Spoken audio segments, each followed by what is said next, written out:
میں ایک بند عاصی ہوں، خطا کار ہوں مولا۔ وعن عبد الله بن عمرو قال قال رسول الله صلى الله عليه وسلم من صمت نجا، رواہ احمد والترمذی والدارمی والبیہقی فی شعب الایمان۔ حضرت عبداللہ ابن عمر رضی اللہ تعالی عنہما کہتے ہیں کہ رسول کریم صلی اللہ علیہ وسلم نے فرمایا، جو شخص خاموش رہا اس نے نجات پائی۔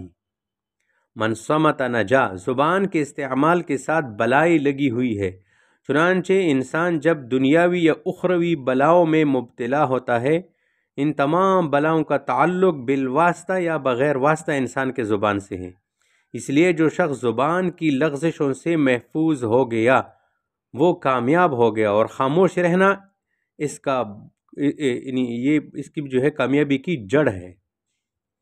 امام غزالی رحمۃ اللہ علیہ فرماتے ہیں کہ انسان زبان سے جو کلام کرتا ہے اس کی 4 قسمیں ہیں۔ نمبر 1، وہ کلام خالص نقصان ہی نقصان ہو۔ نمبر 2، وہ کلام خالص خیر ہی خیر ہو۔ نمبر 3، وہ کلام نفع اور نقصان دونوں پر مشتمل ہو۔ اور نمبر 4، اس کلام میں نہ نفع ہو نہ نقصان ہو۔ تو فرماتے ہیں کہ پہلی قسم کلام غیر مفید ہے، اس سے سکوت ہی بہتر ہے۔ دوسری قسم کلام اچھا اور بہتر ہے، لہذا سکوت سے کلام اچھا ہے۔ اور تیسری قسم کلام سے بچنا افضل ہے، کیونکہ فائدے کے ساتھ نقصان لگا ہوا ہے۔ اور چوتھی قسم بھی فضولیات میں سے ہے، گناہ نہ بھی ہو پھر بھی زبان کو محفوظ رکھنا چاہیے۔